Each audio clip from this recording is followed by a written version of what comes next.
Este tema de los canales es muy conocido, todos ustedes pues siempre lo han visto, ¿no? Y acá tienen justo una imagen de uno de los canales pues más conocidos, ¿no? Por todos, ¿no? Este es el famoso canal de Panamá. Entonces, dentro de ese ámbito, ¿qué ustedes entienden por canal? Pues algunos dirán, pues, que es una especie que nos va una especie de infraestructura que nos va a permitir a nosotros conducir el agua, quizás.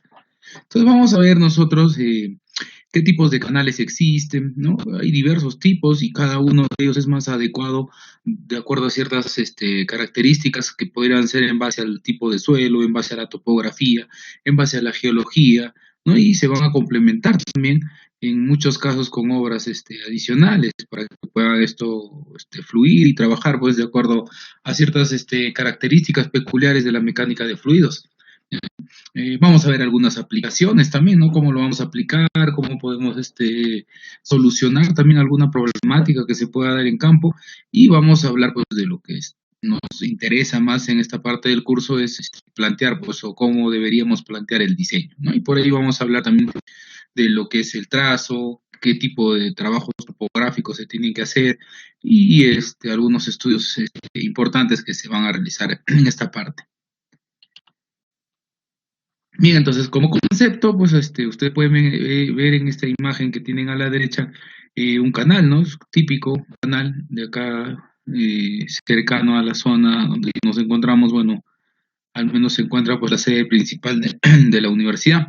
Entonces, en este caso vemos un canal, pues un canal típico, un canal abierto, ¿no?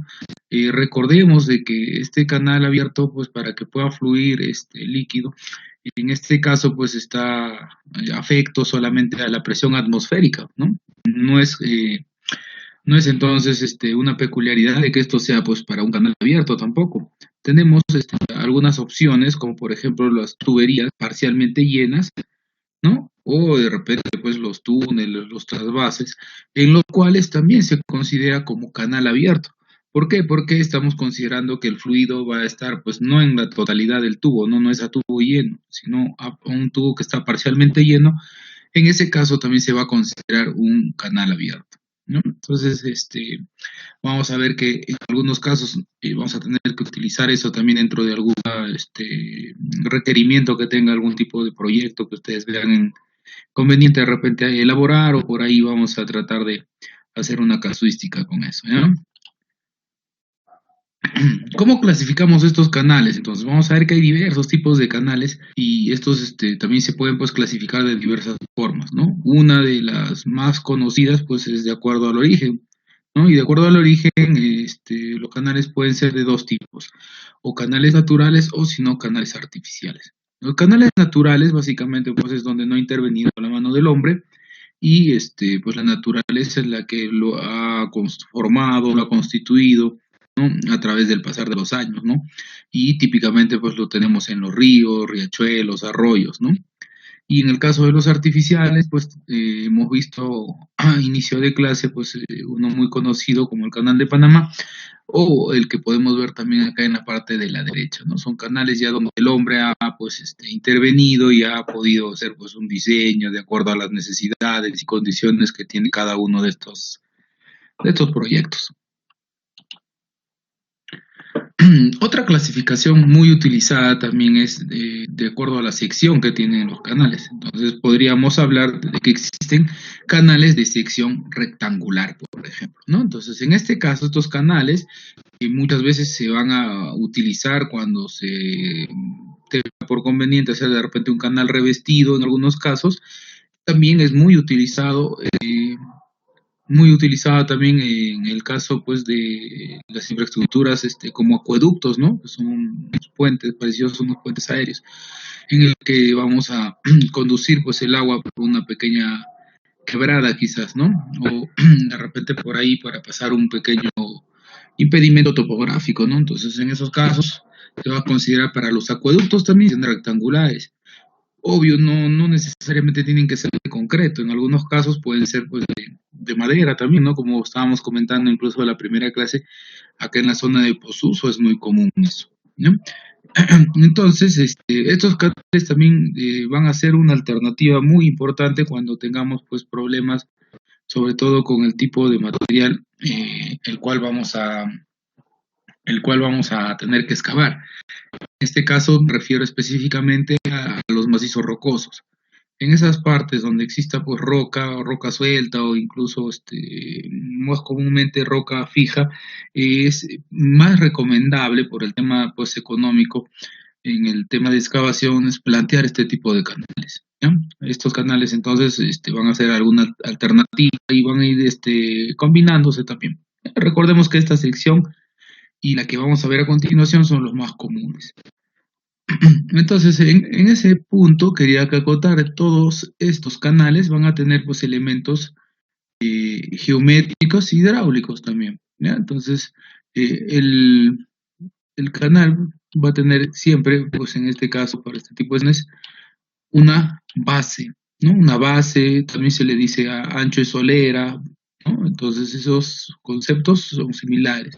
También va a tener que calcularse pues un tirante, en este caso es hasta el nivel de agua. Tenemos siempre un borde libre que dijimos que es por el tema de seguridad sobre todo, y va a tener también pues el conocido espejo de agua, ¿no? Entonces todos esos elementos son comunes en este tipo de secciones, ¿sí? Ya más adelante a través de los ejercicios que hagamos vamos a aprender a calcular todos estos elementos.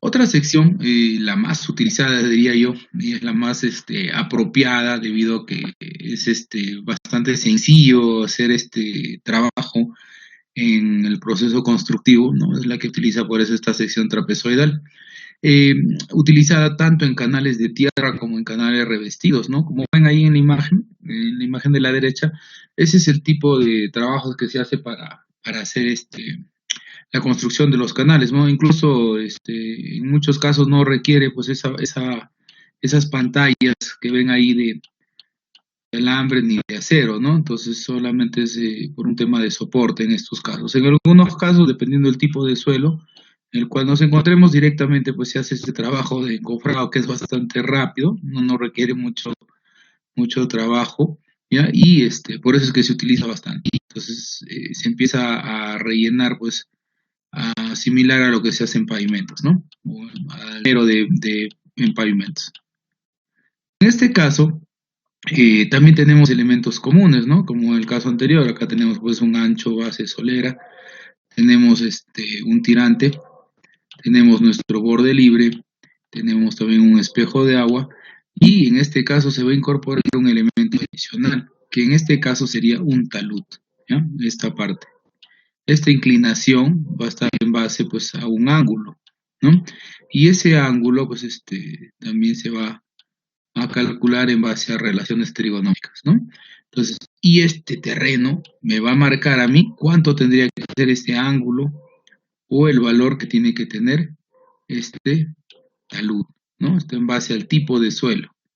Eso es lo que vamos a ver más adelante. Hay unas tablitas en las cuales vamos a aplicar todos estos criterios que estamos conversando de manera rápida en esta parte. Otra sección muy utilizada y que obvio que ustedes la han visto es la sección triangular. Generalmente se usa en canales revestidos, en carreteras. También es utilizado pues en algunos canales de tierra debido a que es bastante sencillo hacer el trazo, ¿no? Es un cotidiano común que se haga este tipo de trabajos. También esto se utiliza bastante en lo que son las alcantarillas de las carreteras, ¿no? Para conducir el agua hacia las alcantarillas, para que no tenga problemas de repente la plataforma conformada. En este caso, pues ya hay un elemento que no se tiene ya, ¿no? En este caso tenemos solamente un tirante, ya no se tiene el ancho base solera, tenemos el borde libre, tenemos el espejo de agua y también tenemos el talud. Y acá aparece pues una peculiaridad. Esto hemos dicho que este talud está determinado en base a lo que corresponde pues el tipo de suelo. Entonces, si ustedes se percatan en la imagen, este talud que ven acá es totalmente distinto al talud que tienen acá. Entonces, se puede dar la alternativa de tener un talud Z1, ¿no? Y un talud Z sub 2. ¿Ya? ¿Ya? ¿Por qué? Porque acá vamos a tener pues distintos materiales, ¿no? Recordemos que esta parte pues de la carpeta tiene pues acá tiene pues su base, su subbase, ¿no? Ya ha habido un mejoramiento de los, ¿no? Entonces por eso, en base a ese tipo de suelo, se plantea esa cuneta. Y para este lado, pues estamos en contacto con el terreno natural. Por eso podría darse el caso de tener un talud distinto en cada lado, ¿no? Eso también es común, ¿no? En el caso de eso, pues los cálculos se tienen que ajustar de acuerdo a otro tipo de fórmulas. Pero no se preocupen, chicos, que en el aplicativo que nosotros vamos a utilizar y en algunos ejercicios que vamos a hacer, vamos a solucionar todos esos problemas, ¿no? Es bastante sencillo, es bastante ventajoso utilizar el aplicativo que ya vamos a utilizar. Posiblemente estemos utilizando esto, si no es la próxima semana, es la siguiente, ¿no? Que ya corresponde al tema de ejercicios, planteamiento de soluciones y todo eso de acuerdo al sílabus. Bien, otra sección también utilizada mucho, sobre todo en el tema de las alcantarillas, ¿ya? Es un tema de sección circular y también la sección de tipo herradura, ¿no? Este caso, pues, es lo que yo les estaba comentando al inicio. Esta es una sección, como podríamos ver acá, de un tubo, quizás, ¿no? Un tubo, una tubería también, que va a trabajar parcialmente lleno, ¿no? Siempre acá hay la presencia de la presión atmosférica, ¿ya? Entonces, en esos casos, también tiene pues un tipo de fórmulas para calcular cada uno de esos elementos, el diámetro, ¿no? El espejo. Igual, con esos elementos tengo que determinar yo los elementos típicos para poder hacer mis cálculos a través de la ecuación de Manning en este caso, ¿no? Esto de repente no es muy común verlo en el Perú, sobre todo en el tema de alcantarillado, pero en muchos países, por ejemplo, esto se ve bastante, ¿no? En grandes ciudades tenemos pues un alcantarillado subterráneo, ¿no? Y es a través de todos esos canales que se tiene de esta forma, ¿no? Casi todos tienen esta forma tipo herradura y en algunos casos de forma circular, ¿no? Entonces esto en todos los subterráneos a veces incluso van a tener estas peculiaridades del tipo de sección. Otra sección conocida también es la sección parabólica. Y esta sección parabólica se emplea muchas veces para canales revestidos, también en algunos casos, no es muy recomendado, pero sí se puede utilizar. También esto se utiliza en muchos canales de tierra, ¿no? Al final terminan siendo así los canales de tierra, porque inicialmente quizás pues podrían tener esta sección, ¿no? Pero por el pasar del tiempo pues empiezan a acumular este material, ¿no? Y empieza pues a modificarse la sección, ¿no? Y al final termina siendo una sección parabólica, ¿no? En este caso también es muy común que se pueda utilizar, ¿no? Otra clasificación de los canales está de acuerdo a la función que estos van a cumplir, ¿no? Y esta también es otra clasificación muy utilizada. Podemos entonces hablar nosotros de canales de primer orden. En este caso, este canal de primer orden, llamado también pues canal madre, canal principal, canal de derivación, también en algunos casos, ¿no? Es el canal que va a salir desde la captación. Entonces, ¿qué quiere decir? Digamos, por acá está el río. Acá tendremos pues nuestra obra de captación, podría ser una toma, podría ser una boca toma quizás en algún caso, ¿no? Entonces digamos, ese canal que sale desde ahí y se va a llevar el agua, digamos, hasta los cultivos, en este caso podría ser esto, ¿no? Que sea pues acá esté en las parcelas, ¿ya? Este canal principal se le conoce como canal de primer orden, ¿ya? En este caso, pues va a ser el canal que se va a diseñar con el caudal total de diseño, ¿ya? Con el caudal total de diseño. Por ende, va a ser el que tiene pues las dimensiones más grandes de todo el proyecto, ¿no? Como acá también tiene estos elementos comunes, ¿no? Acá vemos un borde libre, ¿no? Bueno, esta línea blanca es la altura máxima del tirante, ¿no? El tirante se ha calculado en base a esa distancia. En este momento quizás pues el agua está por debajo porque podría ser una época en la cual pues de repente se esté teniendo pues la ventaja de las habitaciones quizás, ¿no? O de repente pues es de acuerdo a la calendarización que tiene este proyecto, pues no se requiere mucha agua en esa época, ¿no? Entonces podría darse el caso. Esto es el canal principal, entonces, ¿ya? Y la peculiaridad de este canal es que siempre se va a trazar con una pendiente mínima, ¿ya? Siempre acuérdense de eso, pendiente mínima. Del canal de primer orden, ¿no? El canal principal. Otro tipo de canal también es el canal de segundo orden en este caso, ¿no? De acuerdo a la función. En este caso ya pues estos canales principales, ¿no? Ya se empiezan a distribuir, a repartir, ¿ya? Y van a conformar los canales laterales, ¿no? Comúnmente llamados canales laterales o de segundo orden. Entonces, en este caso podríamos suponer que esto es el canal de primer orden, ¿ya? Lo que estoy poniendo en una flechita. Y a través de estas compuertas, ¿no? Derivar hacia esa línea un canal lateral, ¿ya?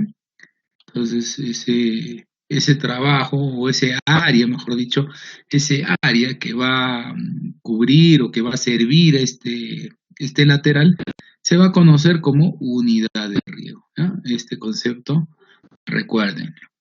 Unidad de riego va a ser todo el área que va a servir ese lateral, ¿ya? El lateral, ¿ya? O de segundo orden, ¿no? Segundo orden, primer orden, ¿no? Entonces, por ende, el caudal también en estos laterales ya no va a ser pues el caudal total que estamos conduciendo, sino ya va a ser un porcentaje, ¿no? Un porcentaje dependiendo también a esa unidad de riego que va a servir, ¿no? Entonces, está mucho en función al área, ¿no? Entonces, podríamos tener diversos, por acá, de repente más acá, en cada lugar donde se requiera se va a plantear un canal de segundo orden conocido como lateral, ¿no? Y también va a aparecer entonces un canal ya de tercer orden. En este caso ya sería pues el que va a derivar del canal de segundo orden o de lateral y son conocidos como los sublaterales. En este caso, el caudal ya se empieza a repartir hasta los predios, hacia las parcelas, a través de este tipo de infraestructuras que vemos acá, ¿no? Entonces, esta es una toma de chacra, por ejemplo. La toma de chacra ya pues huye de frente a los cultivos, ¿no? Que están construyendo esa parte del canal. Y podríamos tener alguna alternativa que digamos, si por acá tenemos nuestra toma de chacra, ¿no? Toma de chakra. En esta parte también se puede ramificar por ahí, pero ya es a nivel parcelario, ¿no? Podría ser un nivel parcelario ya de canales de cuarto orden. Quizás en ese caso, pues ya va a depender también del método que se va a plantear. Si es un río por aspersión, ya no se va a considerar así como canal, ¿no? En ese caso ya entra pues lo que es tubería y esto llegaría solamente hasta un hidrante. Entonces, el área que va a servir, ¿no? Todo el área que va a servir este sublateral, ya no se va a conocer como unidad de riego, sino en este caso se llama unidad de rotación, ¿no? El área que se sirve para un lateral es distinto a la que va a servir este sublateral, ¿no? Entonces, a manera de resumen, ¿qué se va a tener? Hemos indicado que digamos que acá está el río, de acá va a salir el canal de primer orden, ¿no? Por acá van a empezar las ramificaciones, ¿no? Digamos, por acá. Y en cada una de estos van a aparecer pues estos sublaterales, ¿no? Diversos, ¿no? De acuerdo a la configuración que se tenga. Entonces, tenemos de primer orden, ¿no? Madre o canal principal, de segundo orden o lateral, y de tercer orden sublateral, ¿no? Entonces, eso es la configuración o la clasificación de acuerdo a la función que van a tener también. Bien, entonces ya más o menos tienen una idea de cómo se va a distribuir esto, cómo se llama cada uno de estos tipos de canales, ¿no? Cómo vamos a conceptualizarlos. Entonces vamos a hablar ahorita un poco de algunos criterios importantes para el diseño de canales. Y lo primero que tenemos que hacer es recordar algunos conceptos básicos, ¿no? Sobre todo de la mecánica de fluidos, ¿ya? Entonces, por ejemplo, vamos a hablar de los flujos permanentes y no permanentes, de flujo uniforme, de flujo variado, de flujo laminar, turbulento, de flujo crítico, subcrítico, supercrítico, ¿no? ¿Cómo es que se determinaba eso? En este caso, pues funciona la variable que uno va a utilizar para hacer referencia al fluido. Entonces, en este caso, hablamos de flujo permanente y flujo no permanente cuando utilizamos pues al tiempo como variable. Entonces, el flujo va a ser permanente siempre en cuando los parámetros, ya sea pues el tirante, la velocidad, el área, no van a cambiar con respecto al tiempo. Es decir, en una sección del canal, en cualquier tiempo los elementos de flujo permanecen constantes, no va a haber variación. Solamente va a haber alguna variación, o sea, cambiaría de permanente a no permanente cuando exista, pues, de repente alguna modificación, de repente en la sección del canal, quizás en la pendiente del canal, ¿no?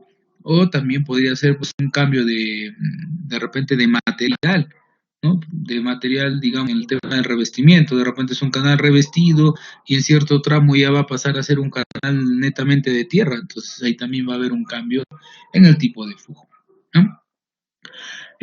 Cuando hablamos de flujo uniforme y variado, esta clasificación ya pues usamos la variable espacio, ¿no? Y de manera similar nos indica que podemos pues considerar pues, que es uniforme mientras no haya ninguna variación, ¿no? Con respecto al espacio. Y lo mismo para variado. En el caso del variado, ya hablábamos de que puede existir pues una zona gradualmente variada y una zona también rápidamente variada, ¿no? Que eso se va a manifestar ya cuando el flujo pues haya sido modificado por alguno de los criterios o factores anteriormente descritos. Cuando hablamos de flujo laminar y flujo turbulento, nos referíamos básicamente pues al número de Reynolds. Y este número de Reynolds pues está determinado de acuerdo a los efectos de las fuerzas viscosas y de gravedad en relación a la fuerza de inercia que tiene el fluido, en este caso el agua. ¿Ya? Este parámetro de Reynolds pues, se calcula en base a una fórmula, ¿no? Que la van a ver acá. Entonces ese porcentaje de Reynolds está en relación a lo que sería velocidad media, esto dado en metros por segundo, multiplicado por el radio hidráulico que tiene esta sección transversal, dado en metros, dividido sobre la viscosidad cinemática del agua. ¿Ya? También que eso está pues en metros cuadrados por segundo. Ahora, el número de Reynolds me va a indicar qué tipo de flujo yo tengo. Entonces, si el valor que yo calculo a través de esa formulita me va a dar un valor menor a 580, voy a considerar que el flujo va a ser un flujo laminar. ¿Ya? En este caso dice que las fuerzas viscosas son muy grandes, pues, ¿no? En relación a las fuerzas de inercia. Luego vamos a hablar de un flujo de transición cuando esos valores se encuentren entre 580 y 750. En ese caso, pues hay un equilibrio, ¿no? Luego de eso ya aparece el flujo turbulento, cuando se tiene pues un valor de Reynolds mayor a 750. En ese estado, pues las fuerzas viscosas son muy débiles en comparación con las fuerzas de inercia, ¿no? Eso es lo que nos indica la fórmula. Pero ¿qué se va a presentar dentro de los canales, ¿no? De repente ustedes que han hecho el cálculo, me imagino, han hecho esto en el taller o en los laboratorios que tiene acá la universidad, han hecho esto en el laboratorio y han podido determinar, pues, no el flujo laminar, el flujo turbulento, cómo se manifiesta. Pero este flujo laminar, por ejemplo, en el caso de los canales, en la vida real, pues ya aplicado ya en proyectos de río, es muy, muy difícil que se presente, ¿ya?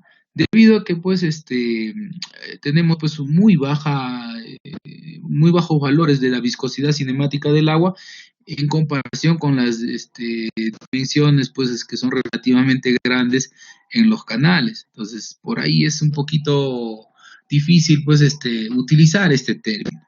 Lo que sí vamos a ver muy comúnmente en todo el diseño incluso es el número de Freud.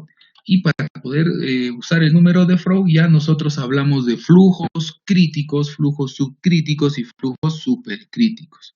¿Ya?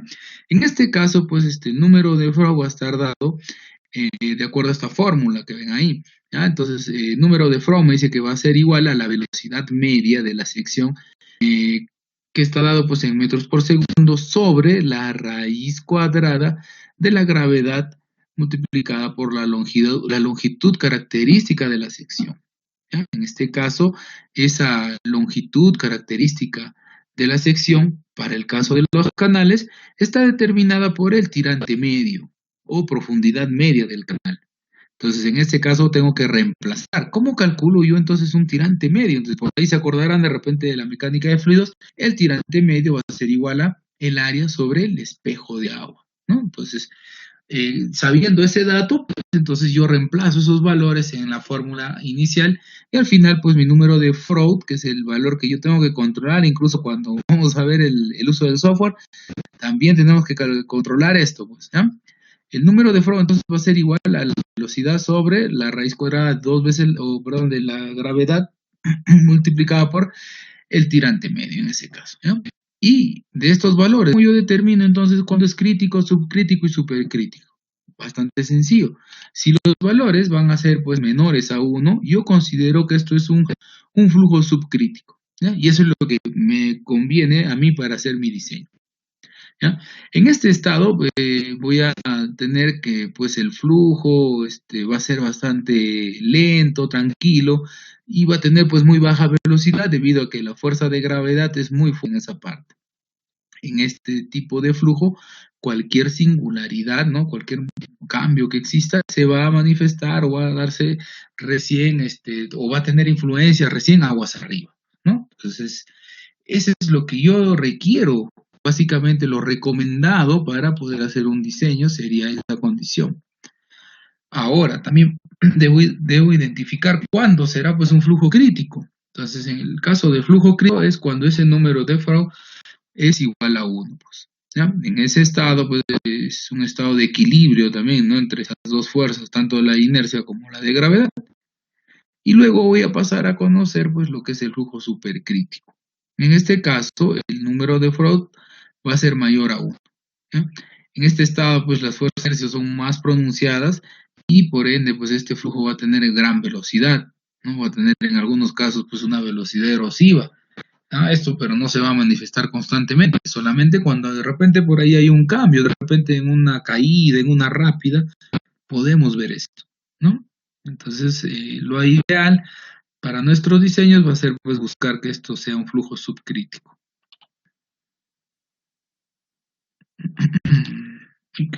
Ya. Entonces, recordemos, acá ya como un resumen, para el diseño de los canales, vamos a presumir que este escurrimiento se va a desarrollar en condiciones pues, de flujo uniforme, o sea, que no va a haber ninguna modificación con respecto a la sección ni nada de lo que hemos estado viendo, ¿no? Entonces, considerando pues ese criterio también que vamos a indicar que solamente un flujo no uniforme se va a manifestar o se va a presentar en las situaciones donde exista pues un cambio de pendiente o un cambio de rugosidad, dijimos, ¿no? Un cambio de material.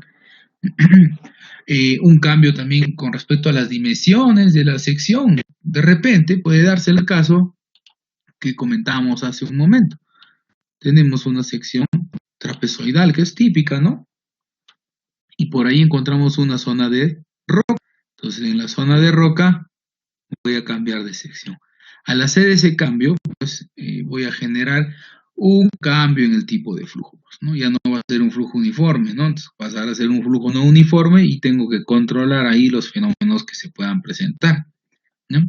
¿Dónde más se puede presentar este tipo de cambio de flujos, ¿no? De uniforme a no uniforme? Cuando, por ejemplo, existe de repente un embalsamiento o quizás existe algún tipo de caída, ¿no? O de repente de derrumbe que haya caído dentro del canal, o cambios inducidos por una mala operación, pues, ¿no? De repente se ha abierto más de lo necesario las compuertas, ¿no? Eso me va a generar a mí cambios en el tipo de flujo, ¿ya? Y en algunos casos, pues, tengo que tener algunas consideraciones por el tema de seguridad también, ¿no? Entonces hay que tener bien en claro. Entonces, recordando, el número de Freud nos va a definir dos zonas bien marcadas. Una zona de régimen lento, en la cual vamos a tener, pues, un tirante normal mayor a un tirante crítico, ¿no? Y luego vamos a tener una zona de régimen rápido, ¿no? Después de que ha caído, en la cual el tirante normal es más pequeño que el tirante crítico, ¿ah? Entonces recordemos, en esas partes donde las pendientes sean mayores al tirante crítico, se va a llamar pues un canal de fuerte pendiente, ¿ya? Y en ese caso se va a presentar otro fenómeno muy conocido, ¿no? Ahí vemos en la imagen, ¿no? El fenómeno de la aireación. Y ese fenómeno de la aireación, pues, que se está dando acá, ¿no? En esta parte, no pinta, ya, acá en esta partecita, ¿ya? También podría generar, pues, la incorporación, dijimos, de los trenes de olas. Y eso hay que controlar. Entonces hay que evitar pues, que estos fenómenos ocurran o que generen pues, algún tipo de problemática dentro de los canales. Entonces por ahí usar en algunos casos pues, algún mecanismo disipador de energía también, ¿no? Complementario a eso. De repente una poza de disipación o quizás dados por ahí, ¿no? Entonces hay varias alternativas en esos casos. Recordemos pues que la máxima altura de la onda que puede esperarse dentro de este flujo que se ha incorporado con aire, en algunos casos puede llegar a ser 2 veces lo que es el tirante normal. Entonces en esa parte del canal tendríamos que levantar un poco más la altura de y considerar un poco más el borde libre incluso, ¿no? Para evitar pues que el agua salga de ahí. Entonces en algunos casos eso se va a manifestar, ¿no? En resumen, ¿no? Acá en esta imagen les quede totalmente claro todo lo que hemos estado hablando. Voy a agrandarlo un poquito. ¿Ya? Acá ya lo tengo resumido. Entonces dijimos primero que teníamos un flujo uniforme. Entonces este flujo uniforme, ¿no? Digamos es hasta esta parte. Y luego de esta parte, pues, ¿qué está ocurriendo, no? Venimos acá y acá hay un cambio de pendiente. Hay un cambio de pendiente. Entonces, ¿cuándo iba a pasar de flujo uniforme a no uniforme? Cuando existía ese tipo de, ¿no? Entonces ya tengo ahí que ha cambiado de flujo. Entonces, ¿dónde empieza el cambio? En este caso, hasta esta zona, yo tengo pues un flujo uniforme, ¿no? Como mi diseño me indicaba, que voy a asumir para el diseño esa condición. Entonces, acá se está dando pues un cambio de pendiente, lo que me va a generar pues la aparición de una curva de remanso, ¿no? Y esta curva de remanso me va a dar a dos secciones. En el caso de hablar de flujo uniforme y no uniforme, tendría pues una zona, ¿no? De flujo gradualmente variado. Sería hasta donde ha terminado la caída. Y luego, acá en esta parte, se va a generar el fenómeno del resalto hidráulico. Incluso acá aparece pues la incorporación de aire, ¿no? En esa parte se va a dar otro tipo de flujo. El flujo va a ser realmente variado. Y una vez ya pues que se ha estabilizado, nuevamente el flujo será flujo uniforme. Eso con respecto al tipo de flujo uniforme, ¿no? Y no uniforme. Eso era un caso. Ahora, cuando hablábamos de Freud, nos decía, Freud también me indica que vamos a tener pues un tirante o, perdón, una sección, ¿no? Con flujo subcrítico, que va a dar hasta el inicio de la curva de remanso. Entonces acá yo ya tengo un tirante crítico. Y me indicaba que existían dos zonas bien marcadas, ¿no? Una zona en la cual acá tengo mi tirante normal es mayor al tirante crítico, ¿no? Tengo ahí el tirante normal mayor al tirante crítico, efectivamente. Y ya cuando empieza a descender, pues acá voy a tener diversos tirantes, ¿no? Tirante A, tirante B, tirante C. En cada uno de estos va a variar el tirante, ¿no? Mientras va formando la curva de remanso. Y en todos estos casos, el tirante normal que voy a tener en esta sección es menor al tirante crítico, que sería pues la sección rápidamente, ¿no? Que nos indicaba el otro tipo de sección que nos indicaba, ¿no? Entonces en este caso, y el flujo va a ser flujo supercrítico. Acá cambió el tipo de flujo. Y está cumpliendo, nos dice el tirante normal es menor al tirante crítico en esta parte. Luego de esto ya se estabiliza y nuevamente viene acá la sección de flujo subcrítico, ¿no? Entonces se viene a normalizar. En resumen, es todo lo que hemos estado hablando En este gráfico ya lo he tratado de explicar. ¿No? Vamos avanzando. Bien, entonces, toda sección, pues acá les estoy poniendo una sección de las más comunes que se van a utilizar, tiene diversos elementos, dijimos, ¿no? Todos estos elementos van a ser elementos hidráulicos y métricos. Entonces, vamos a ver a qué se refiere cada uno de ellos. Por ejemplo, en este tipo de canal que vemos acá, vamos a tener que puede tener una corona, digamos, este caso sería una corona externa y acá quizás una corona interna, ¿no? Digamos que estaba colindaria con el cerro. Y esta podría colindar con un acceso, quizás, ¿no? Entonces voy a tener dos coronas, ¿no? Se puede dar. Altura total calado, sería todo esto, ¿no? Ese valor de H. Voy a tener pues un talud Z, ¿no? Voy a tener un ancho base solera, ¿no? Voy a tener un tirante, voy a tener un borde libre, esto sería mi borde libre, un borde libre, ¿ya? Y voy a tener mi espejo de todos esos elementos son típicos de esta sección. Bueno, esta sección la he utilizado porque acá voy a tener pues la mayor cantidad de elementos, ¿no? Esto está un poquito grande, ¿ya? Y recordemos este valor de Z también dijimos, ¿no? Este valor de Z está en función a este ángulo, ¿ya? En función al ángulo que vemos ahí. Entonces dijimos también que eso se va a calcular en base a relaciones trigonométricas. En este caso vamos a usar lo que es la cotangente. Entonces por ahí, si este ángulo por ejemplo es 45 grados, ¿cuánto será el valor de Z? ¿No? Ahí por el chat, ahí, a ver si están despiertos, chicos.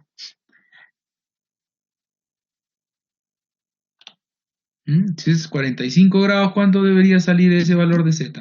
1, pues, efectivamente, ¿no? Y ese es uno de las secciones más comúnmente utilizadas, sobre todo en canales revestidos, ¿ya? Esa es la sección más típica que se va a ver con respecto al tema de taludes. Y acá abajito vemos pues que es probable también pues que se diseñen canales con dos taludes distintos, ¿no? Dos taludes distintos. Podría ser el caso de las cunetas, que justo lo hablamos ahí en la imagen que vimos anteriormente, ¿no? En ese caso pues, teníamos más o menos esta forma, ¿no? Como ven acá tiene una inclinación totalmente distinta a la que se tiene en esa parte del canal, ¿ya? Eso también se puede dar.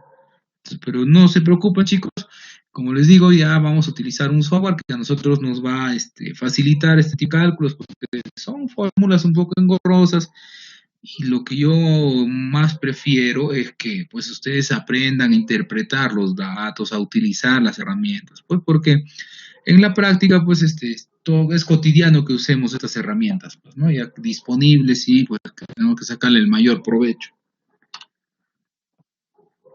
Otros conceptos básicos que ustedes me imagino que recuerdan es el concepto típico de área hidráulica, ¿no? El área, ¿qué será ese área hidráulica, ¿no? Entonces, en este caso nos indica que el área hidráulica es la superficie ocupada por el líquido en una sección transversal normal cualquiera, cual sea, ya sea pues en este caso por ejemplo es una sección parabólica, podría ser triangular, rectangular, ¿no? Cual sea la sección, o trapezoidal en algún caso, ¿no?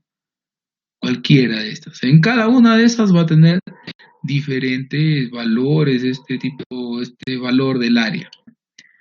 También otro dato importante a calcular o determinar es determinar este valor del perímetro mojado, ¿ya? En este caso, el perímetro mojado es el área que tiene contacto con, o perdón, es el contorno que tiene contacto directo con el líquido. En esto está marcado ahí, ¿no? Solamente esa parte, ¿ya? Eso es lo que yo tengo que determinar. Y tengo que buscar una relación en la cual pues tenga un menor perímetro, ¿no? Un menor perímetro, tengo que buscar el menor perímetro para poder conducir la mayor cantidad de agua, ¿no? Entonces, para buscar que se lleve el mayor agua. Eso es lo que yo tengo que buscar. Una relación en la cual me garantice tener el menor perímetro mojado para poder conducir pues la mayor cantidad de agua, ¿ya?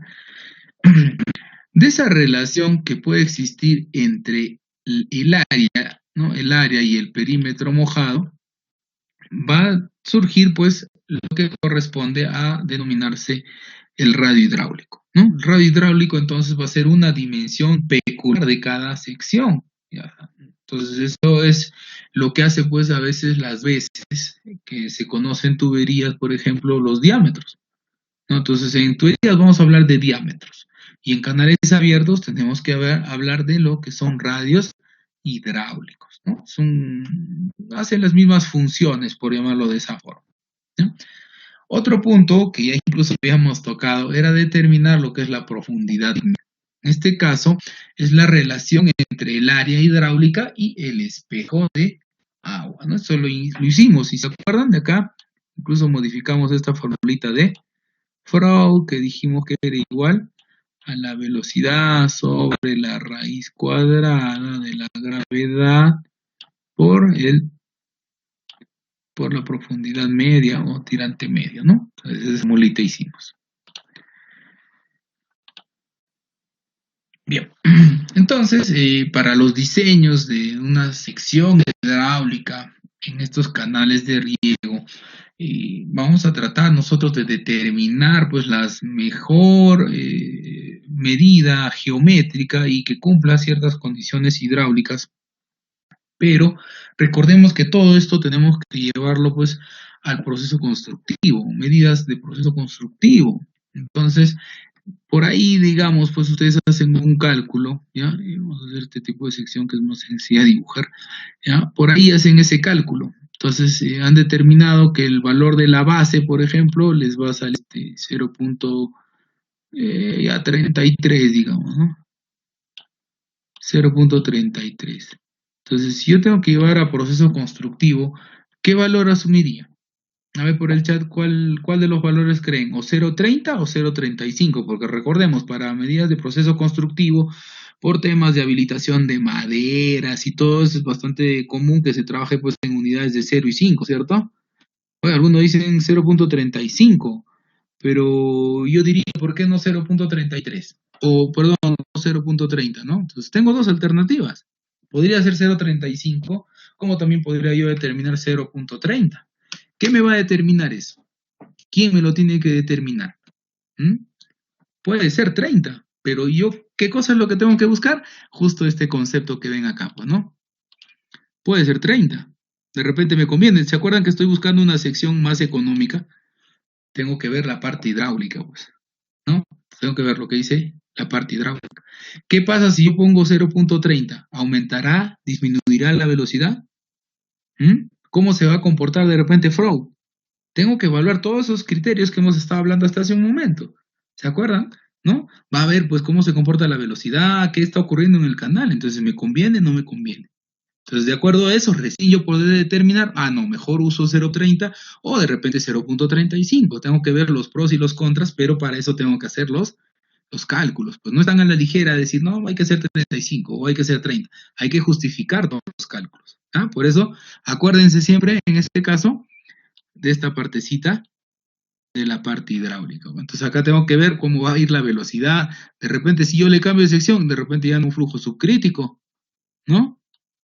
Por ahí tendría el problema de repente.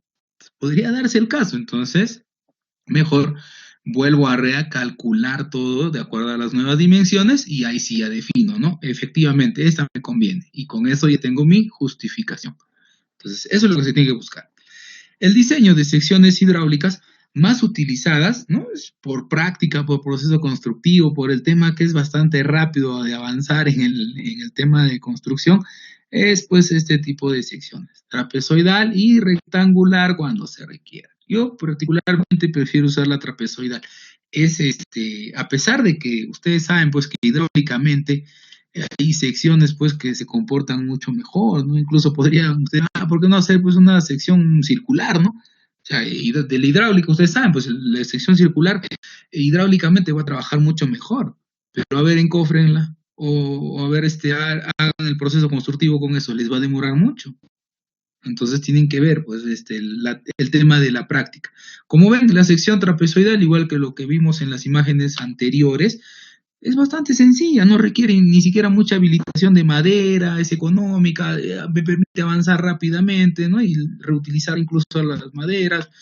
Es excelente. Yo les digo particularmente porque siempre trabajo peculiarmente con ese tipo de sección. Entonces es muy común que se utilice. Solamente voy a utilizar a veces esta sección rectangular, ¿ya? Cuando, dijimos, cuando, por ejemplo, encuentre pues por ahí una zona donde haya roca, ¿no? Entonces, ya por temas económicos, tema también pues hacer voladura en roca y darle forma, va a requerir mucho trabajo. Entonces, una sección rectangular me podría pues solucionar el problema de una manera económica y rápida. Entonces, hay que ver esas cositas, ¿ya? Recordemos entonces también otro concepto, me imagino que algo de esto han visto anteriormente, es el tema de lo que son las condiciones, ¿ya? Hemos hablado de criterios, algunos aspectos generales, y vamos a hablar ahora de lo que son condiciones, ¿ya? Estas condiciones, en el caso de los canales revestidos, voy a tener que considerar, por ejemplo, la condición de máxima eficiencia hidráulica. Esa es la condición. O sea, con eso tengo que diseñar, con la condición de máxima eficiencia hidráulica para canales revestidos. Y también hay otra condición que se conoce como mínima infiltración. Entonces, para un canal que no sea revestido, ¿qué usaría? ¿Alguien tiene una idea? ¿Cuál uso? ¿El de mínima? ¿Uso máxima? ¿Uso las dos? ¿Cuál tendría que hacer? ¿Por ahí alguien? ¿Mm? Bien, lo que sí tenemos claro que para canales revestidos solamente voy a usar máxima eficiencia hidráulica. Perfecto, Osalk, ¿no? Ahí justo me encontré. En este caso, para canales que no sean revestidos, tengo que sacar las dos. Voy a calcular máxima eficiencia hidráulica y también mínima infiltración. Y en estos casos voy a trabajar con el promedio. De las dos, calculo las dos, saco el promedio y con ese recién hago mi diseño, ¿ya? En ese caso tengo que trabajarlo así, ¿ya? Esa es la peculiaridad de los canales de tierra. Otra información importantísima que ustedes ya tienen que tener pues previa al diseño son datos de campo, son los datos de campo.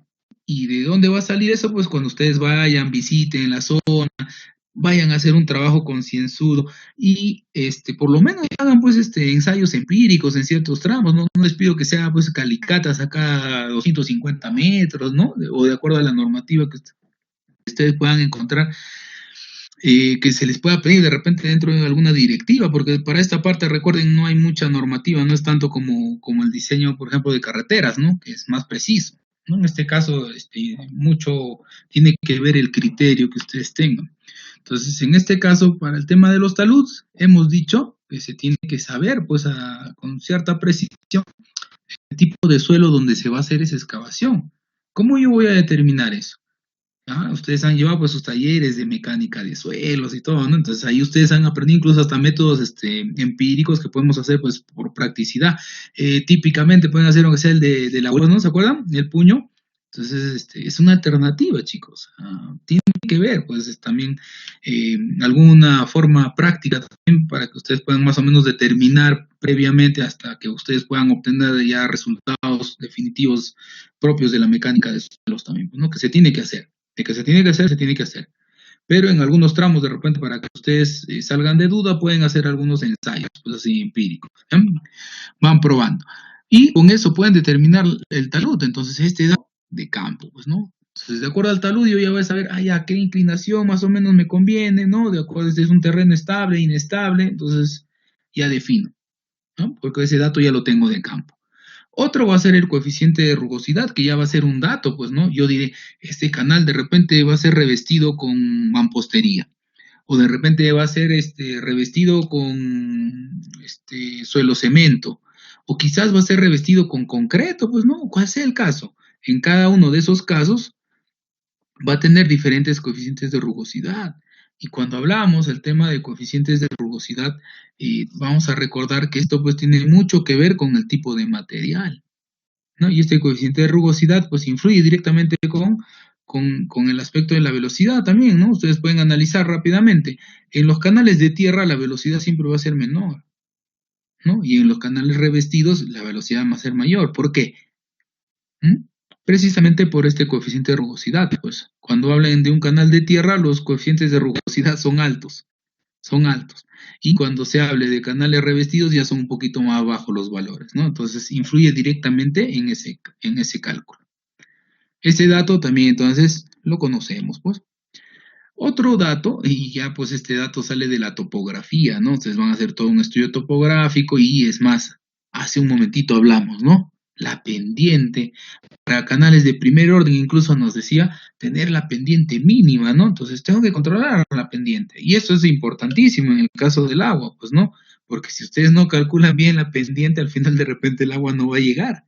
Y acá no vamos a estar solucionando el tema pues con un tema de bombeo porque va a ser antieconómico y a veces no se va a dar, pues en algunos sitios no hay ni siquiera lugares donde podamos pues de repente un tema de energía o de repente de combustibles que puedan hacer funcionar estas bombas, ¿no? Entonces tiene que trabajar todo por gravedad. Entonces para eso tiene que cumplir pues ciertas pendientes, ¿no? Esos datos de campo. Y otro dato que yo ya voy a sacar de acuerdo a mi análisis, a mi cálculo, dijimos que era el punto más importante, era determinar este caudal de diseño. O sea, con este caudal, recién yo, bien definido, cuando ya lo tengo, recién puedo yo plantear y elaborar mi cálculo, mi diseño. ¿No? Porque es muy, muy importante esto. ¿Cómo es que sacábamos este caudal de diseño? ¿De dónde salía? ¿Alguien se acuerda? ¿Mm?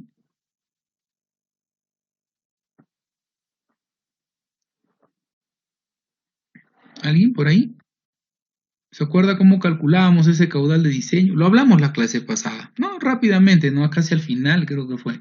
Entonces, este caudal de diseño, para que vayan a recordar, vayan recordando un poquito, este caudal de diseño pues está en función a las necesidades de los cultivos, ¿no? Esto salía de una cédula de cultivo, dijimos, donde también tiene mucho que ver pues el tema climatológico, el tema de las precipitaciones, el tema de la eficiencia de riego, el tema el tema que dijimos también del tema del lugar donde vamos a plantear esto y del tipo de cultivos y de la etapa en la cual se encuentra nuestro cultivo, pues no, de repente está en una de las etapas donde requiere mayor o menor cantidad de agua.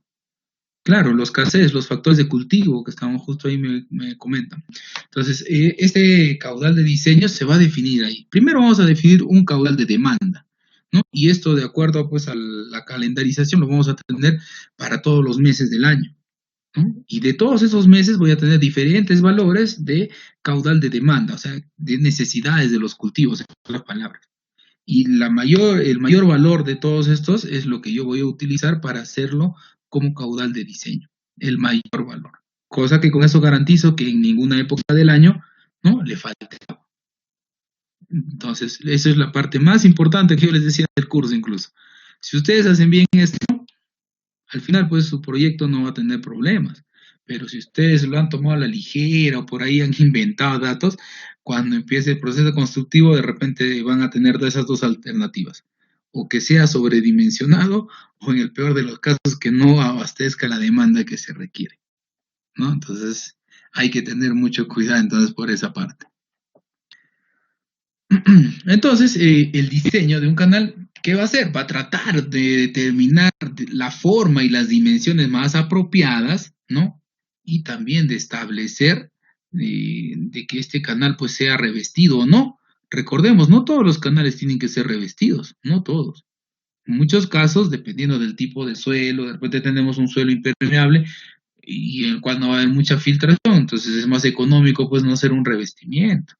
Vamos a ver más adelante que puede existir algunas justificaciones y algunas alternativas por las cuales yo podría plantear un revestimiento en algún caso.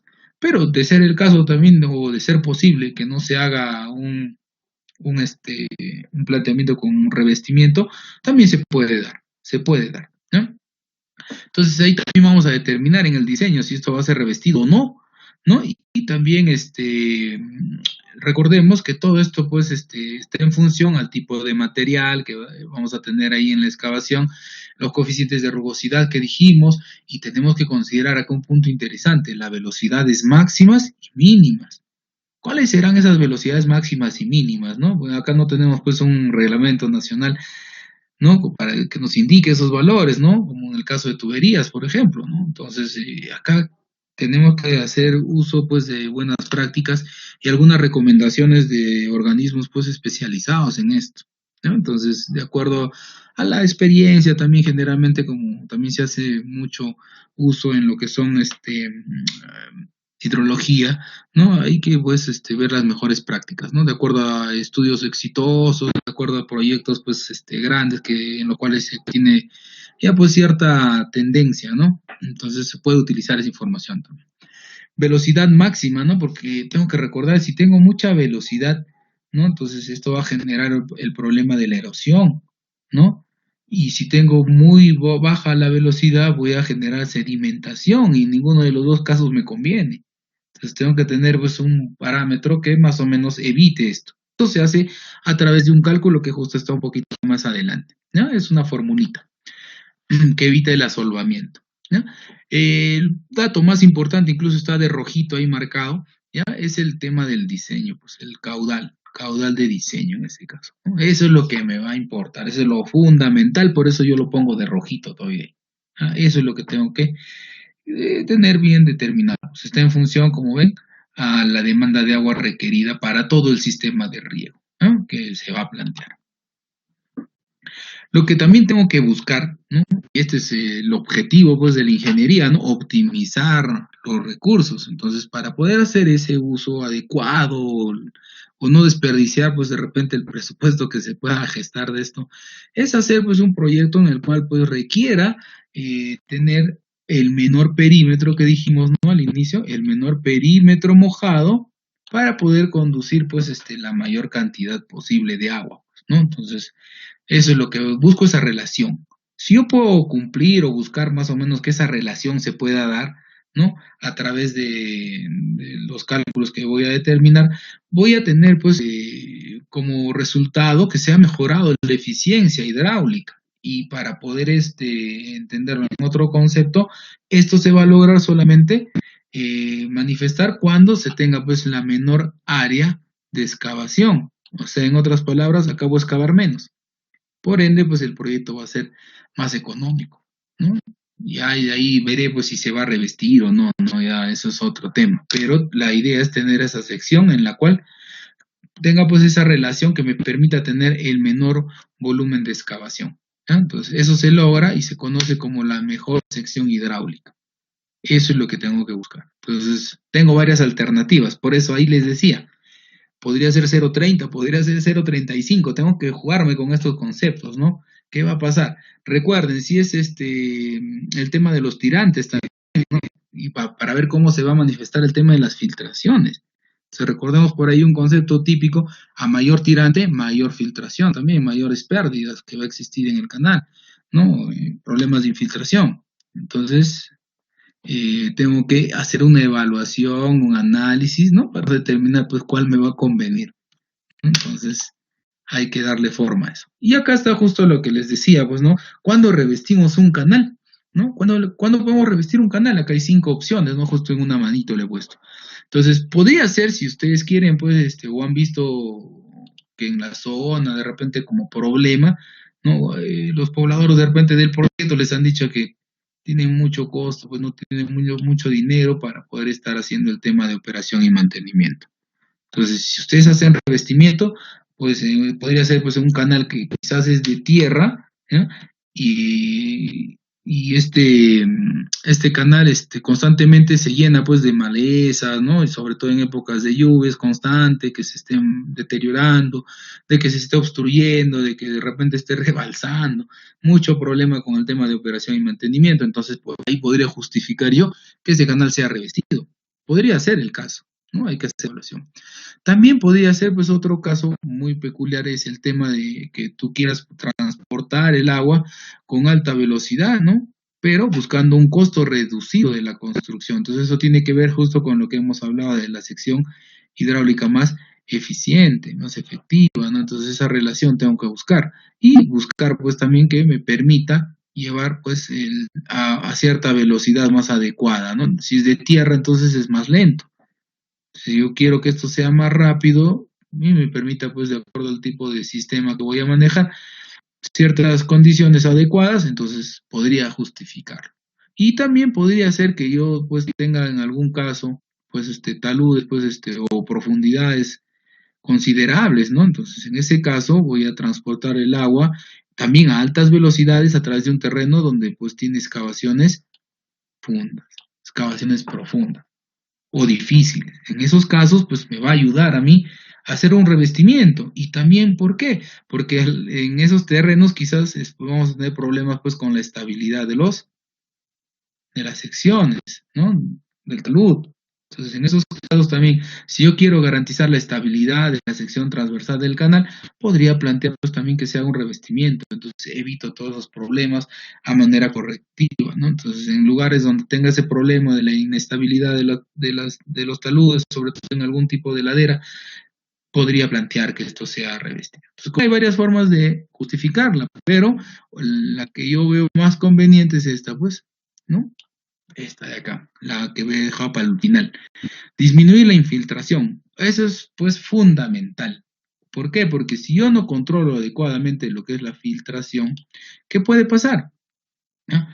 Puedo yo sobrecargar a los terrenos adyacentes. ¿A qué se refiere? Digamos que acá tengo yo mi canal y por toda esta parte pues hay chacras, ¿no? Digamos esta chacrita, vamos a cambiar de color y va a empezar pues a filtrar por acá, ¿no? Y constantemente va a haber filtraciones por acá y esto va pues a estar constantemente sobrecargado, pues, ¿no? Entonces ahí voy a recordar el concepto fundamental que vimos, ¿no? Y conversamos cuando hablábamos el tema, ¿qué es irrigaciones, no? Dijimos que tenía que ser un volumen controlado, ¿no? Y oportuno, pues, y oportuno. Volumen controlado y oportuno. Si está pasando esto, ¿será volumen controlado? No, pues porque estoy sobrecargando, lo estoy deteriorando, estoy afectando los cultivos. Y oportuno me echo menos, porque no requiere ese agua el cultivo. Entonces estoy malogrando la producción. Entonces, esto no estoy cumpliendo el fin primordial de lo que sería pues la irrigación, pues, ¿no? De darle en el momento exacto y la cantidad necesaria.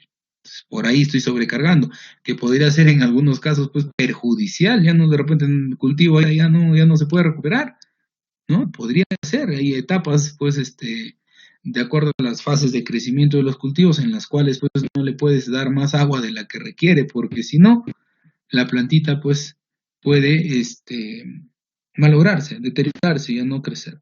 Entonces, hay que evitar eso, ¿no? Entonces, en esos casos, también me va a conllevar a que por ahí de no hacer esto, de no hacer un control de la infiltración, pues tendría que ser de repente alguna obra de drenaje. Ya incrementa también los costos, ¿no? Entonces, vamos a evaluar. Entonces, de manera de resumen, dijimos que vamos a tener elementos geométricos y elementos hidráulicos, ¿no? Entonces, justo la sección que hemos visto hace un momento, en la cual teníamos el calado, el tirante, el talud, la base, el espejo, ¿no? Y la berma o la corona interna y la corona externa, igual que el borde libre. Entonces, ¿cuáles son elementos geométricos? Pues la base, la altura, el talud, las bermas, ¿no? Entonces, en ese caso son elementos geométricos. Y elementos hidráulicos tiene que ver mucho con el espejo de agua y con el borde libre, ¿no? Porque esto tiene relación, mucha relación, en algunos casos hay algunas recomendaciones en base a cálculos en base al tirante, ¿ya? Para determinar cuál sería pues el borde libre más adecuado. Vamos avanzando. Bien, eso sería pues con respecto a algunos conceptos fundamentales, ¿no? Que debemos tener presente para nuestro diseño. Vamos a hablar ahora de lo que son condiciones hidráulicas y condiciones no hidráulicas. Entonces vamos a ver cuáles serán esas condiciones hidráulicas. Y hablamos pues hace un momentito justo del tema de Froh, ¿no? Número de Froh. Entonces tenemos en ese caso, de acuerdo al tipo de flujo, que vamos a tener flujo supercrítico, crítico y subcrítico. Y lo recomendado dijimos que es el subcrítico, ¿no? Eso es lo recomendado, el subcrítico. Y tenemos también como condición hidráulica lo que son condiciones de diseño. ¿Qué eran las condiciones de diseño? Máxima eficiencia hidráulica, mínima infiltración. Entonces, hemos aclarado ya. Esta de acá para canal revestido, ¿no? Como vemos ahí en la imagen. Y esta de acá para los canales pues, que sean de tierra, por llamarlo, ¿no? Entonces, como ven, ya tenemos un avance con respecto a esa parte, ya habíamos conversado, ¿no? Entonces, no se olviden siempre en sus diseños, ¿ya? Porque recuerden, las fórmulas van a variar. Si yo diseño para máxima eficiencia, mi cálculo es distinto. Si yo calculo para mínima infiltración, también las fórmulas son distintas, ¿no? Ahí va a variar, ¿ya? Entonces, por ahí hay que tener ciertas consideraciones. ¿Y cuáles serían las condiciones no hidráulicas? ¿No? ¿Cuáles serán esas condiciones no hidráulicas? Vamos a ver que tienen mucha influencia estas condiciones no hidráulicas, ¿no? Y me van a definir bastantes parámetros que yo tengo que considerar en mi diseño. Por ejemplo, el tema de la topografía, ¿no? Entonces, la topografía básicamente del eje de la ruta del canal. En este caso, pues se muestra un relieve uniforme o quebrado de los suelos a lo largo del eje del canal. Según esto, pues voy a determinar la pendiente. Entonces tengo que controlar la pendiente porque si no el agua no va a llegar. Entonces tengo que tener mucho cuidado con ese aspecto. Me lo define la topografía. Ya más adelante vamos a dar mayor detalle de lo que corresponde a en qué consiste hacer una topografía adecuada y con qué se va a complementar y para qué me va a servir. Acá es de manera rápida, nomás que estamos dando algunas condiciones. En esta parte también tengo que ver como condición hidráulica lo que es la geología, pues. La geología me va a dar información del lugar donde voy a yo a construir pues este canal, donde voy a alojar esa caja de canal. Nos va a ayudar a nosotros a determinar también el talud, pues no dijimos esto, la geología y la mecánica de suelos me va a determinar qué tipo de talud voy a utilizar. Y también pues me va a determinar en algunos casos para los canales sin revestir o los canales de tierra, qué coeficiente de rugosidad voy a utilizar, ¿no? El coeficiente de Manning. Otra condición no hidráulica viene a ser las condiciones ambientales. Principalmente si el diseño de los canales va a estar en una zona, por ejemplo, pues de altura, más de 4.000 metros, ¿cómo se va a comportar el tema del concreto si es un canal revestido, ¿no? ¿Cómo voy a trabajar el concreto ahí? ¿No? Es totalmente distinta la realidad a que de repente pues tenga que hacer unos trabajos a 2.000 metros sobre el nivel del mar, es distinto. Entonces ahí influye mucho las condiciones ambientales y también esas variaciones. Recordemos que variaciones son muy comunes a veces acá en la zona. Las temperaturas que tenemos en el día y en la noche, ¿no? Entonces acá es variable. También podemos incluir ahí que el rendimiento también está en base a esa temperatura, pues ¿no?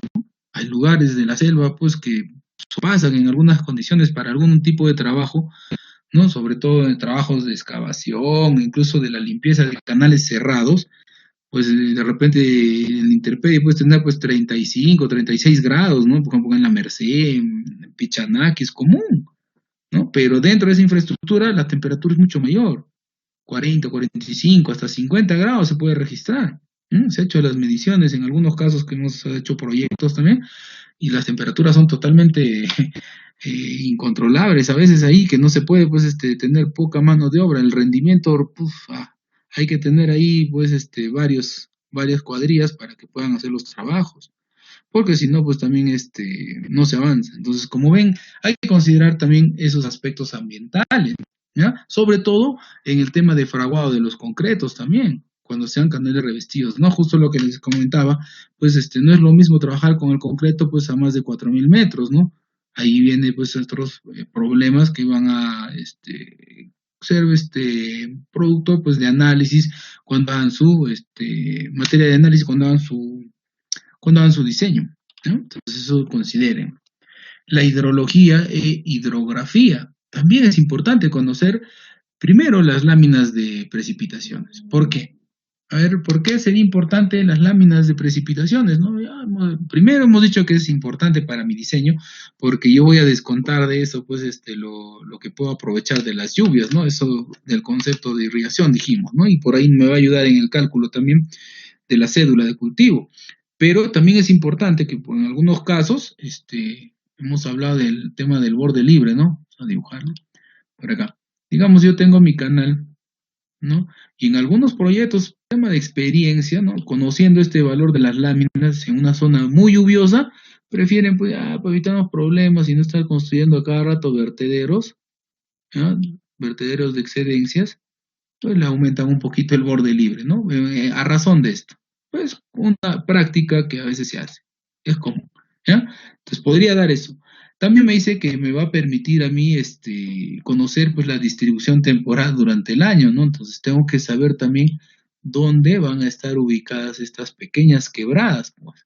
Hay quebradas que van a estar dentro de los proyectos, ¿no? Puede ser acá, ¿no? Que esta es una pequeña quebrada y la otra línea es mi canal. Entonces, cuando empiece pues la época de lluvia, todo este caudal, ¿a dónde iría? Directamente a nuestro canal que está acá abajito, ¿no? Entonces tengo que conocer pues cuál será ese caudal, cómo va a afectar a mi canal, pues no se va a desbordar en todo caso. Y ya me va a dar idea de que de repente por ahí quizás tengo que hacer pues no sé, una alcantarilla, o quizás ya pues una canoa, ¿no? Una canoa de repente sería más práctico, ¿no? Dependiendo también del caudal. Pero ¿quién me lo va a dar? Justo pues este tipo de estudios. Todo eso.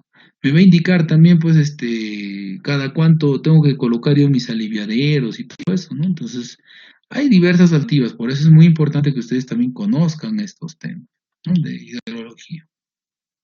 La hidrogeología, ¿no? Eso sí lo hablamos, ¿no? Esta información es importante para nosotros poder plantear en muchos de los casos lo que corresponde, pues, de repente a los lloraderos o de repente a plantear algún tipo de dren, ¿no?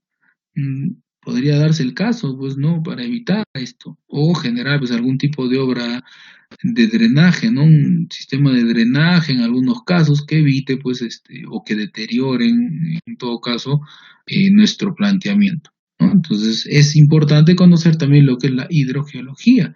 O dijimos también que en algunos casos, pues, el canal, si el nivel freático está muy elevado, ¿no? Si va a generar fuerzas que podrían voltear el canal, sobre todo cuando esto esté vacío. Si está vacío, van a tener menos peso, entonces si el nivel freático está elevado, pues al incorporar o al tener estos problemas, esto va a generar pues mayores cargas sobre esta infraestructura, ¿no? Permitiendo de repente que esto en algún momento se voltee, pues.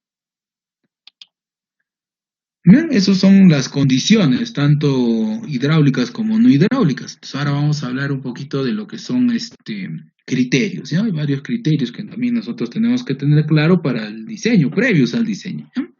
Uno de ellos, ya habíamos hablado un poquito antes, el tema de la máxima erosión, velocidad de máxima erosión, perdón, ¿no? Entonces, durante el diseño hay que tener en cuenta el hecho de que, pues, tener velocidades muy excesivas nos va a generar, pues, problemas en el canal, sobre todo de índole destructivo, pues esto va a generar, pues, deterioro en la parte, sobre todo de las paredes y la parte del fondo, ¿no? Entonces, la velocidad media del agua en el canal debe ser menor que la velocidad de socavación. Tengo que buscar que no llegue al extremo de generar pues, socavación, ¿no?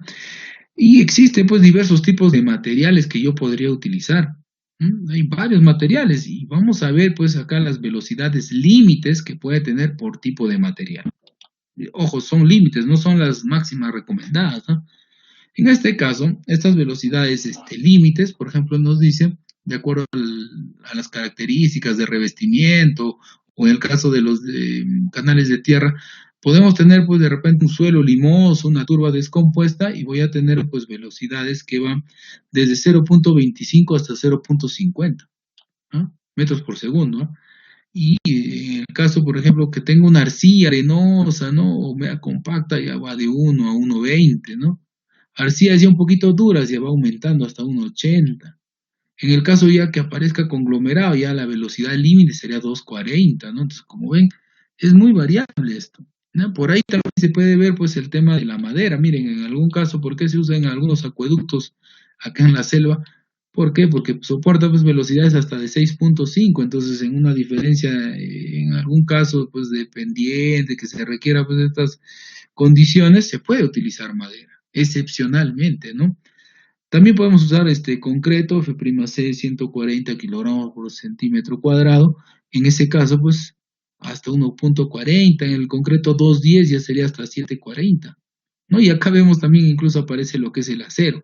El acero, pues la velocidad es máxima, es considerable, de acuerdo al espesor también, ¿no? En este caso, por ejemplo, esta básica llega hasta 30 metros por segundo, por eso es que en las centrales hidroeléctricas también usan ese tipo de materiales, ¿no? Porque soportan mucho más la velocidad, el tema de la erosión.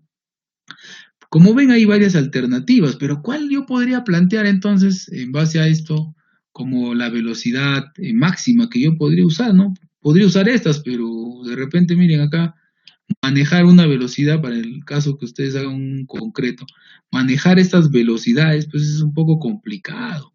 Y recuerden, pues, que acá los agricultores, pues no van a tener, pues, la técnica, de repente, en algunos casos, de poder controlar esa velocidad y les va a generar mayores problemas, muchas veces.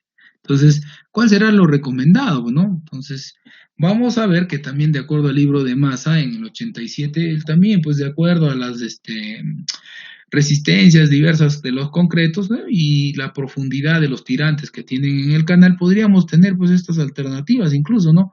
Velocidades que van, pues, por ejemplo, para un tirante de 1 metro, que puede ser en el caso del concreto 210 hasta de 17.3 metros por segundo. Entonces son velocidades bastante altas y erosivas en muchos casos, ¿no? Entonces, en algunos casos se puede utilizar esos datos cuando se tenga pues de repente algún mecanismo de disipación de energía, en el caso que sea pues una rápida, una caída, por ejemplo, ¿no?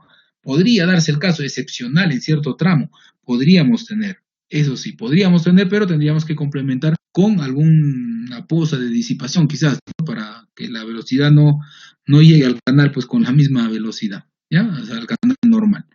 Y entonces aparecen instituciones como el Bureau of Reclamation, que es un instituto que han hecho pues ahí en Estados Unidos diversos estudios, ¿no? Y de acuerdo a estos estudios realizados ahí en América, estos señores han determinado, han hecho buenas prácticas y nos han recomendado que para el caso de canales de hormigón no armado, ojo, no armado, porque nuestros canales, ese revestimiento no es armado, pues, ¿no? Es un concreto simple o sin armar. Entonces, en esos casos, las velocidades no deben exceder de 2.5 metros por segundo, como buena práctica, ¿no? Para evitar la erosión del concreto, ¿no? Entonces, por ahí podríamos considerar esto como un valor máximo. Excepcionalmente, pues a veces se trabaja con 2,6 también. Pero vamos a ver que en nuestros cálculos, generalmente pues, las velocidades son un poco menores porque también las dimensiones que vamos a manejar no son muchas, no son muy grandes, ¿no? Entonces, como tengo ya velocidad máxima, también voy a tener una velocidad mínima, pues, ¿no? Entonces, ya más o menos por ahí me voy dando luces. Entonces, esta velocidad mínima de sedimentación me indica, pues, que yo no debo considerar una velocidad muy baja, pues, en el canal. ¿Por qué? Porque esto va a generar que se acumulen, pues, los sedimentos. En muchos casos va a reducir la sección típica del canal, ¿no? Si está diseñado, digamos, como hemos visto en el caso anterior, digamos, un canal de 30 por 40, por ejemplo, ya, ¿no? De 30 por 40, ¿ya? Imagínense que esto empiece a llenarse de material, por acá tienes 10, 15 centímetros de sedimento, entonces al final pues ya ni el borde libre te va a ayudar, porque todo se va a estar saliendo, se va a estar asolvando en algún caso.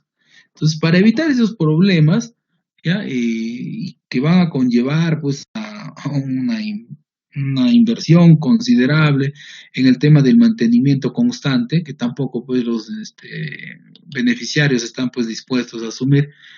Para evitar eso, debemos nosotros plantear pues alguna alternativa y lo que se plantea es buscar una sección lo más estable posible. ¿Y cómo yo determino una sección estable? ¿Mm? Esta sección estable es aquella en la que no va a haber ni erosión ni sedimentación. Pero ¿cómo la voy a calcular? En base a una fórmula, pues, en base a esta formulita que vemos acá. ¿Ya? Entonces, esta expresión me va a generar una velocidad en la cual no va a existir pues ningún problema de asolvamiento, ¿no? Entonces, esta velocidad también está en función y de acuerdo al tipo, ¿no? Que vemos acá, al tipo de material en suspensión.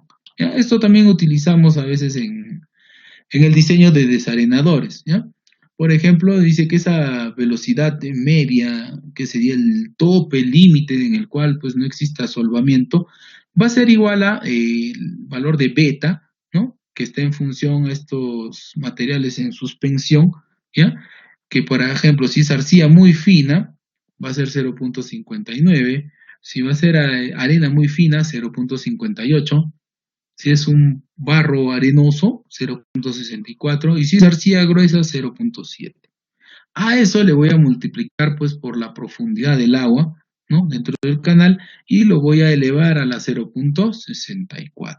¿No? Entonces con eso me va a dar pues velocidades en las cuales pues puedan ser manejables y no me generen problemas más adelante con el tema del mantenimiento.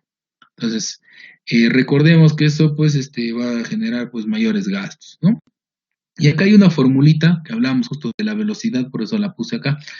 Acá aparece pues el famoso coeficiente de rugosidad, ¿no? Este famoso coeficiente de rugosidad que tiene que influir directamente, pues va a influir en lo que es la velocidad, ¿no? Influye directamente en la velocidad. Entonces, por eso es muy interesante que ustedes hagan un análisis adecuado, ¿no? Y acá vemos un cuadrito más o menos de acuerdo a lo que se ha podido determinar que por ejemplo la velocidad mínima pues en materiales térreos no pueden ser muy variados. Si es arcilla, por ejemplo, la velocidad mínima sería 0.08, si es una arena fina 0.16, la arena gruesa 0.21, ya si por ahí pues gravías, la situación llega hasta 0.65. Entonces yo como recomendación, de acuerdo a lo que he visto en proyectos y buenas prácticas y algunas recomendaciones que nos dan muchos autores, típicamente como velocidad mínima yo les aconsejaría que usen pues un valor de 0,6, ¿ya? 0,65 para canales revestidos y la máxima, más o menos de acuerdo a las fórmulas que hemos visto, también les va a salir esos datos de 2.5, ¿no? De 2 hasta 2.6 podríamos plantear. A mí la máxima. Eso para no tener problemas, eso en los canales revestidos.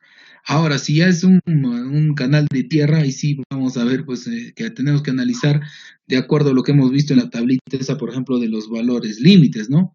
Por ahí, para evitar. Y vamos a recordar que siempre hay en el cálculo nos vamos a tener que fijar pues cómo se está comportando y cómo considerar algún mecanismo para que eso no genere problemas más adelante, ¿no? Ya lo vamos a ver cuando empecemos a hacer los cálculos, cómo podríamos determinar esa parte, ¿no? También vamos a hablar de lo que es coeficiente de rugosidad. Esto viene a ser pues la resistencia al escurrimiento del agua, ¿ya? Y esto pues hemos dicho que diversos materiales van a tener diversidad de coeficientes de rugosidad, ¿ya? Es muy variable, depende mucho de la topografía, de la geología, de la vegetación, sobre todo en los cauces naturales, ¿ya? También depende mucho pues de la estación del año, ¿ya? Entonces, en muchos casos podemos tener pues alternativas en las cuales puedo tener, digamos, dos materiales, pues, ¿no? Digamos, tengo paredes de concreto con fondo de grava. En ese caso, ese coeficiente de rugosidad lo voy a calcular de una manera bastante sencilla. Tendré que sacar el coeficiente de rugosidad de las paredes, tendré un N1 y en el fondo voy a tener un N2, ¿no? Y para mi diseño, pues saco el promedio de ambos, ¿no? Utilizo el promedio de las dos. Entonces, este coeficiente de Manning también influye, pues acá directamente en este coeficiente de rugosidad influye también directamente en esta fórmula que es la que se utiliza para hacer el cálculo, ¿no? Esta fórmula me indica, pues, que el caudal, no es la fórmula de Manning o Stigler, me indica que el caudal va a ser igual a 1 sobre el coeficiente de rugosidad multiplicado por el área, multiplicado por el radio hidráulico elevado a 2/3 y multiplicado por la pendiente. Entonces acá vamos a recordar, hemos indicado hace muchas diapositivas atrás, ya desde inicios casi, la importancia de esto, ¿no? De la pendiente. Y en base a esto, pues tengo que controlar también estos caudales. También dijimos que este radio era pues el que hace las veces de diámetro, ¿no? Entonces, ese dato también tengo que conocerlo, ¿no? Como ven, esta fórmula, aplicar esta fórmula y pues las derivaciones que van a salir de esta fórmula son lo que vamos a usar nosotros para hacer nuestros cálculos, ¿no? Entonces, acá yo les estoy presentando una tablita, ya, de los coeficientes de Manning o de coeficientes de rugosidad diversos, ¿no? Dependiendo también si son cunetas y canales sin revestir, ¿no? Vamos a tener todos estos valores. Entonces nos dice que si es tierra común con una superficie uniforme y lisa, voy a tener un coeficiente de rugosidad de 0,020 a 0,025. ¿Ya? Si existe una superficie ya irregular, de 0,020 a 0,035. ¿Ya? Y ya donde empiece pues a aparecer pues vegetación, los valores se van a incrementar, ¿no? Si es muy densa, incluso llega a 0,050. Como ven, los valores son un poco altos, no más elevados con comparación con los canales o cunetas que podemos ver que sean como el revestido. ¿No? Los que tienen revestimiento, miren los valores, por ejemplo, para el concreto o hormigón, son de 0,013 a 0,017. Típicamente para nuestros ejercicios, todo siempre utilizamos 0,014. Por ahí cuando vean algún tipo de alcantarilla, de repente con tubería de cemento, ¿no? 0,015, ¿no? Pero es ya esos son los datos que más o menos tienen en ese rango, ¿no? Que vamos a utilizar. Ya por ahí si existe pues alternativas, por ejemplo, de concreto con fondo de grava, ¿no? Como hicimos hace un momentito, ya mis valores van de 0,017 a 0,020. Como ven, los valores son menores a estos. Entonces acá puedo tener directamente pues mayor velocidad, pues, ¿no? Mayor velocidad que en estos. Esa es una peculiaridad. ¿Ya? Y también acá tenemos diversos coeficientes de rugosidad que se pueden dar pues en las corrientes, en los ríos o los arroyos, ¿no? Esto está en función también de repente que exista pues vegetación en los cauces o en los lados, bancos de arena, de repente pues bolonerías, hay diversidad de casos, aguas estancadas también, por ejemplo, si hay zonas donde hay remansos, meandros, ¿no? Remolinos en algunos casos, ya los coeficientes de rugosidad van a ser diversos. Entonces, para esta parte, hay un videíto que yo les voy a facilitar cuando les pase el aplicativo que vamos a utilizar, ¿ya? En este caso van a ver ahí un video y a través de imágenes ustedes van a poder determinar cuál sería pues la mejor opción o lo más similar al caso peculiar que ustedes de repente van a tener. Entonces van a ver que hay diversidad. El video creo que dura como 17, 18 minutos, ¿no? En el cual ustedes van a poder ver diversas alternativas a través de imágenes. Entonces, para ustedes se les va a hacer más fácil ver pues una imagen, ¿no? Allá esto se parece al proyecto que yo estoy haciendo, entonces este coeficiente de rugosidad es un poco más adecuado para yo considerarlo. Entonces yo considero este valor por tal motivo, ¿no? Entonces, bastante práctico se nos hace cuando manejamos imágenes, ¿no?